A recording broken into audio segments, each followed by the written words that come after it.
වර්තමාන යුද්ධයේ පිළිබඳ ඔබ නොදත් සමාජ විද්‍යාත්මක සහ මනෝවිද්‍යාත්මක විශ්ලේෂණයක් කරන්න තමයි මම බලාපොරොත්තු වෙන්නේ. ඔබට බොහෝ දේවල් මේ හරහා අවබෝධයක් දැනුමක් ලබා ගැනීම හැකියාව තියෙනවා. ඔබ දන්නවා මේ මොළය කිලෝ 1.5ක් විතර පමණ බර තියෙන මේ මොළය අපේ මේ කපාල ඇතුලේ කළු ගුහාවක තමයි තියෙන්නේ. ඉතින් මේ මොළයට කිලෝ 1.5ක් මේ ජලය සම්බන්ධ වැඩිපුර 90ක් විතර ජලයෙන් මිශ්‍ර මේ මොළයට බාහිර තියෙන රූප දකින්න පුළුවන් කමක් නැහැ. ශබ්ද අහන්න පුළුවන් කමක් නැහැ. ඒ වගේම රස ඔය විදිහ මොළයට කරගැනීමේ හැකියාවක් නැහැ. ඉතින් මේ මොළය ගැන කතා කරනකොට පටන් ගන්නකොට ඔබට හිතෙන්න පුළුවන් මේ යුද්ධ ගැන කියන්නේ මේ මොනවද කියන්නේ මේ මොළයක් ගැන කතා කරනවා නෑ. මේ මොළය පිළිබඳ බොහෝ විද්‍යාඥයෝ ලෝකෝත්තර විද්‍යාඥයෝ ලොකු ගවේෂණ කරලා තියෙනවා. පරීක්ෂණ කරලා තියෙනවා. මොළය සහ ස්නායු පද්ධතිය වගේම ඒ සිතුවිලි සංකල්ප ඇති වෙන්නේ කොහොමද කියලා පරීක්ෂණ කරලා තියෙනවා. හැබැයි මේට වර්ෂ 2600කට උඩදී ලොකුම පරීක්ෂණයකට අපි තථාගත බුදුන් වහන්සේ. ඒ අනුව ගත්තයින් පස්සේ මේ මොළය පිළිබඳ පරීක්ෂණ කරපු ස්නායු වෛද්‍යවරයෙක් තමයි මයිකල් ගසානි කියන වෛද්‍යවරයා. එයා මේ මොළය පිළිබඳ මේ මොළයේ තියෙන ස්වභාවය පිළිබඳ මොඩියුලයක් ක්‍රමවේදයක් ලෝකෙට ඉදිරිපත් කරලා තියෙනවා. මේ මොළය කියන්නේ මොකද්ද මේකේ තියෙන ඇතුලේ තියෙන ක්‍රියාකාරීත්වය කොහොමද කියලා. ඉතින් ඔබට මේ කතාව මම මෙහෙම කියන් ගිහින් ඊට පස්සේ මේක යුද්ධයට කොහොමද බලපාන්නේ?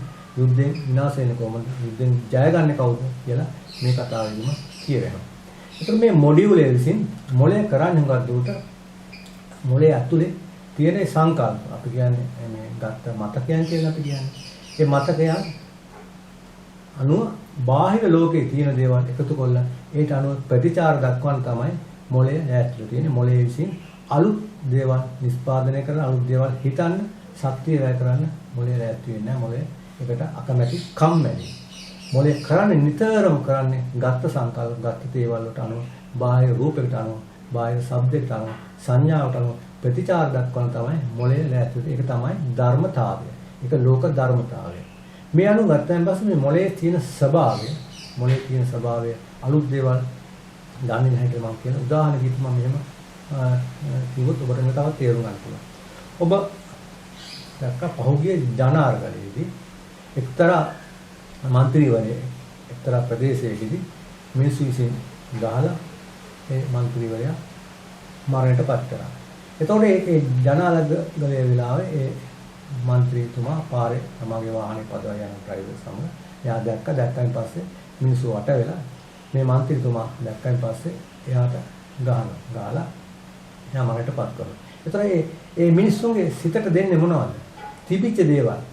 මේ තිබුණු ආණ්ඩුව නැත්නම් පොදු පෙරොන පොහොට්ටු ආණ්ඩුව රට විනාශ කරා, හොරකම් කරා, වංචා කරා, මේ වගේම දෙල් පොලි ඇති කරා. ඒක නිසා තමයි අපිට මේ දුක් විඳිනුනේ කියලා අර තියෙන සංකල්ප ටික මොළේ විසින් දුන්නාන් පස්සේ සිතට සිත විසින් ඒක ක්‍රියාත්මක කළා, කය විසින් ක්‍රියාත්මක කළා. අර පුද්ගලයාට ගහලා මැරෙන්න සිදු වුණා. ඒක තමයි ඇත්ත යථාර්ථය. මොළේ දීපු සනෝ එයා අහිංසක මිනිස්සෙක්. එයාට ගහන හේතු එයා වංචා කළා නැහැ, හොරකම් කළා නැහැ. කිසි දෙයක් කරපු මිනිස්සෙක් නෙමෙයි. ඒ එහෙම කරපු මිනිස්සෙක් වුණත් ඒ ගැන පොඩ්ඩක් හිතන්න ඉඩ දුන්නේ නැහැ. අර ගත්ත සංකල්ප ටික ඉස්සරහට දාමලා ඒ පුද්ගලයා විනාශ කරනවා. ඔබ යනවා පාරේ යනකොට යම්කිසි මිනිස්සෙකුට තරුණයෙකුට ඒ තරුණයා බාඳුරන්නේත් නැහැ. ඒ තරුණයාට 4 දෙනෙක් අල්ලගෙන හොඳටම ගහනවා. හොඳට නෙලනවා. සේට් එකක් ගලවලා කෑ ගහනවා, මරන්න එපාගේ කෑ ගහන්නේ. හොඳට ගහනවා. අනිර්වත්ව තියන් ගහනවා. එල්ලලා ගහනවා. බැඳගෙන ගහනවා. ගහනකොට ඔබට මොකද හිතෙන්නේ? ඔබට හිතෙනවා අනේ පව් කියලා. ඒ සිතුවිලි බදාරා ඔබ ගත්ත දේවල් ටික තියෙනවා. අර මිනිස්යාගේ දැක්කයින් පස්සේ රූපේ ඇහෙන් දැක්කයින් පස්සේ ඔබ එහෙම හිතනවා. ඊට පස්සේ ඒ මිනිස්යා කෙරේ අනුකම්පාවක් ඇති වෙනවා. අර ගහන මිනිස්සු කෙරේ දේශයක්, වෛරයක්, ක්‍රෝධයක් ඇති වෙනවා. ඒ මොලේ ගත්ත දේවල් ටිකක් තියෙනවා. ඒක තමයි දාන එක. හැබැයි අර මිනිස්සු ගුටි කන්නේ මොකද නිසාද? වංචාකාරී නිසා, හොරකම් කරන නිසා, ස්ත්‍රී සල්ලාය නිසා, වැරදි වැඩක් කරපු නිසා තමයි මිනිස්සු වලගෙන ගහන්නේ. ඒක ඔබ හිතන්නේ නෑ. නමුත් ඔබ හිතන්නේ ඉස්සෙල්ලම ඔබට මොලේ දෙන ශනිකව දෙන්නේ අර මිනිස්යා කෙරේ අර සංකල්ප ටික පව් කියලා. ඕක තමයි සාමාන්‍ය ස්වභාවය. ඒක මේ ඩොනල්ඩ් ට්‍රම්ප් කියන නම අපද යුද්ධයට පැත්තට හැරෙනවා. ඩොනල්ඩ් ට්‍රම්ප් කියන මේ පුද්ගලයා ගත්ත සංකල්ප ටිකක්. අපි සෑම කෙනෙක්ම ගත්ත සංකල්ප ටික. මේ ගත්ත සංකල්ප මනාවටේ තම්පත් කරලා ඊට පස්සේ ඒක සංකල්ප ටික අපි සිතට දුන්නාන් පස්සේ ඕක තමයි අපි කියන්නේ උපාදානස්කන්ධය කියලා. අපි කියන්නේ මනස තමයි මූලික වෙන්නේ. මනෝ පුබ්බංගම ධම්ම මනෝ සෙට්ටා මනෝමය කියලා බුදුන් වහන්සේ දේශනා කළා කියන්නේ. ඒක මේ සංකල්ප නැත්නම් මතකය. ඩොනල්ඩ් ට්‍රම්ප්ට සංකල්ප ටිකක් තියෙනවා මේ ඉරානයේ සම්බන්ධව. ඉරානය කියන්නේ නාස්තික අවි නිෂ්පාදනය කරන රටක්. අනිත් රටවල් වලට විරුද්ධව කටයුතු කරන රටක්. පරමාණු අවි නිෂ්පාදනය කරන රටක්. ඒකාධිපති රටක්. වෙනත් ආගමක් අනුව ජීවත් වෙන නැත්නම් ඩොනල්ඩ් ට්‍රම්ප් ඇමරිකාවේ රාජ්‍ය පාලනයට ඒගොල්ලන්ගේ ජාත්‍යන්තර නීතියට විරුද්ධව කටයුතු කරන පුද්ගලයෙක් කියලා ඉරානයේ කියන ඒ පුද්ගලයා ඇතුළු ඒ සංකල්ප ටික ඩොනල්ඩ් ට්‍රම්ප් මනායතනේ නැවිලා තියෙන එක තමයි මෙයාට හිතන්න. මොකද ඒක තමයි යා හිතන්නේ. ඒකම තමයි ඊශ්‍රායල් ජනාධිපති මෙතනියා හිතන්නේ. එතකොට එහෙම සිතන ඒ ඩොනල්ඩ් ට්‍රම්ප් ඒක මොකද්ද කරන්නේ? ඒ සංකල්පට අනුව ඒට සිතුවිල්ලක් නේ පහළ වෙන්නේ. සිතුවිල්ල ඊට පස්සේ මොකද්ද? ආයෝජනය කරනවා. සිතුවිල්ල ආයෝජනය කරනවා කියලා මොකද්ද? ඒ සංකල්පයේ විදාහරණ තමයි බලයන් වලට කියන අද රැයට ඉරානට ගහන්න කියලා. මෙතන ඊට කියනවා මේ පැත්තෙන් ගහන්න කියලා. ඊට පස්සේ ඒගොල්ලෝ ආයෝජනය කරනවා. ආයෝජනය කරාන් පස්සේ ඒක කාර්යකාරීන් පස්සේ අන්න ඉරානෙට ගහනවා. ඉරානට ඇත්තට පරමාණු අවි තියෙනවද? ඇත්තට එහෙම රටක්ද?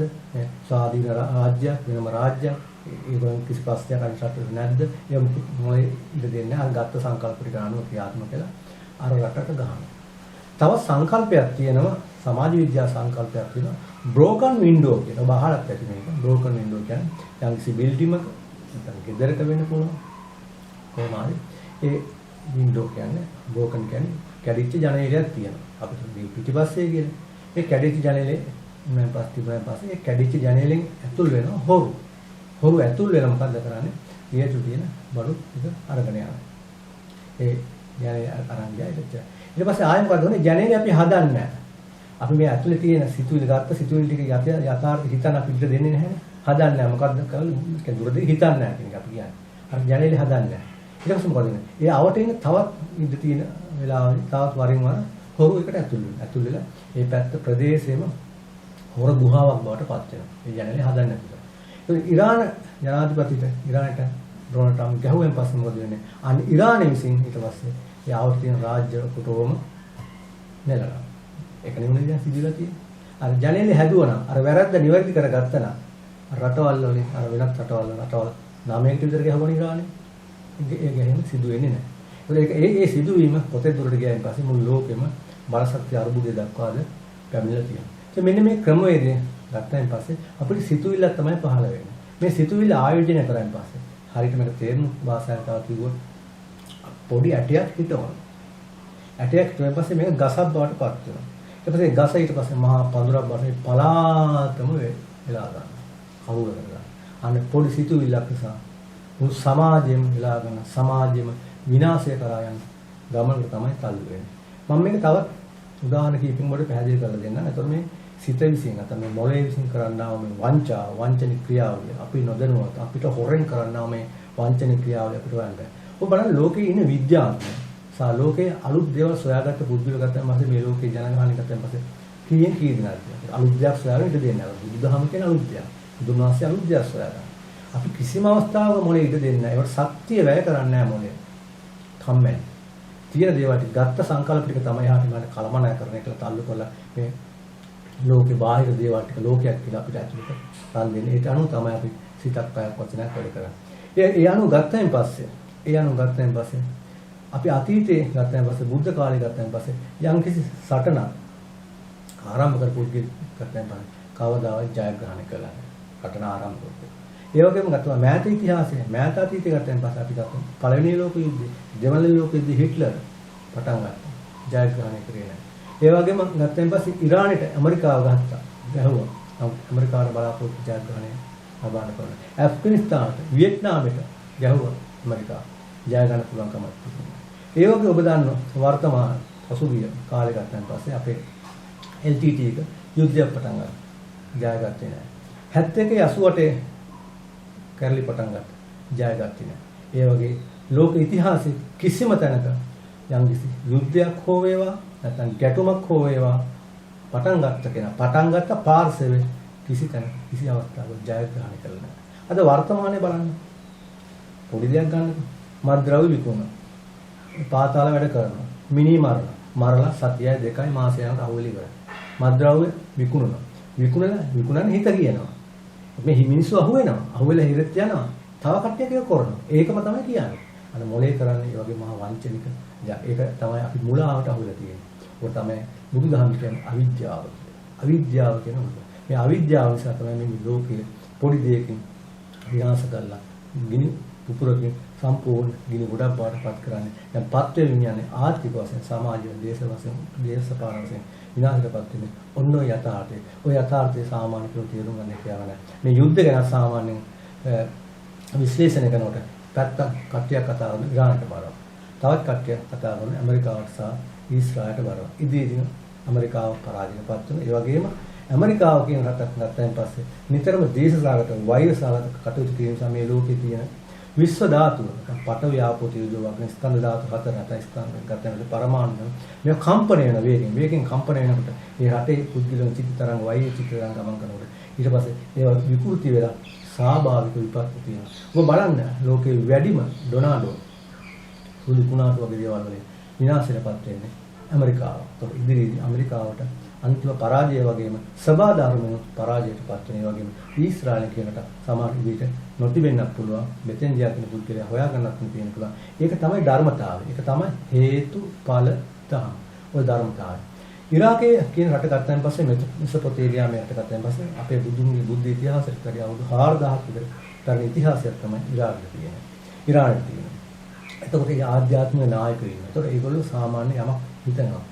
සිතලා කටයුතු කරනවා. එතකොට ඔබ බලන්න මේ මොහොතේ නකොට ඇමරිකාවෙන් ටොන් ගණනක් ඉරාකයට බෝම්බ දාලා තියෙනවා. ඒ වැඩිච්ච හුඟක් බෝම්බ ගත්තන් පස්සේ ඔබ නොදන්නවද හුඟක් බෝම්බ වැටෙන මිනිස්සු ඇති හිස් ගොඩනැගිලි වලට. ශාල ගොඩනැගිලි වලට කලින් මිනිස්සු ඔයටි මිනිස්සු අයින් වෙලා තියෙනවා. දැන් ඒවා ගොඩනැගිලි හිස්. ඒක ගොඩනැගිලි පොළොවට පැට් වෙලා තියෙනවා. නමුත් ජනතාව ගත්තන් පස්සේ 1300 ගණක් මැල්ලකින් තමයි කියන්නේ සාමාන්‍ය අපි 2000ක් කියලා හිතමු. ඒ වගේ ඉරානයේ ගත්තන් පස්සේ විශාල හමුදා බැලෑනි තියෙනවා. ඒ හමුදා බැලෑනි කොටස් 30 කාණ්ඩ 30 කාණ්ඩයක තියෙන එක එක කාණ්ඩ වල බලපෑම් තියෙනවා. ඒතකොට ඉරාන කියන රට ඔය කියන තරම් දේශීය අල්ලන්න පුළුවන් මොන්නේ නැහැ. ගොඩ බිල්ඩින් යුද්ධ කරන්න පුළුවන් කම මොන්නේ නැහැ. අන්තිමට ඩොනල්ඩ් ට්‍රම්ප් සහ මෙතෙන් යාට පසුබහින තමයි වෙන්නේ. ලෝකෙ ඉදිරියේ ලැජ්ජාවටපත් වෙන්නේ. ඔන්න මේ අනාගතයත් එක මම ඔබට කිව්වේ. මේක තමයි ඇත්ත යථාර්ථය. සමාජ විද්‍යාත්මක, මනෝ විද්‍යාත්මක අපේ සිත නැත්නම් මේ ඩිස්කවර් ඇතුලේ තියෙන මේ මොළය විසින් කරන්නා වූ කපටිකම නැත්නම් මුලාව, මායාවට මේ මිනිස්සු රැවටිලා තියෙනවා. මේක ප්‍රත්‍යාව තියෙන කෙනෙකුට තමයි මේ යථාර්ථය දකින්න පුළුවන්. මයිකල් ගසානි මෙන්න මේ කාකාන්දරේ තමයි පැහැදිලි කරලා විග්‍රහ කරලා දුන්නේ. මේ ස්නායු වෛද්‍යවරයා අපේ බුදුරජාණන් වහන්සේ මේක තමයි අවිද්‍යාව තුළින් පැහැදිලි කරගන්නේ. ඒ ඔබට ලොකු අවබෝධයක් ලබා ගන්න ඇති කියලා මම හිතන මේ කතාව. මේ යුද්ධෙන් කිසි කෙනෙකුට ජයග්‍රහණය කරන්න කියන්නේ අපිම ඒකට විනාශයටපත් වෙන අපේ ගොදුරක් බවට පත් වීම තමයි අවසාන මේ සිදුවෙන්නේ. ඒ නිසා හැම අවස්ථාවෙම කරුණාවෙන් මෛත්‍රියෙන් මේ යුද්ධ කරන මිනිසුන්ට මෛත්‍රී පැතිරවීමෙන් යම්කිසි ප්‍රතිඵලයක් ලබා ගැනීම හැකියාව අපිට තියෙනවා.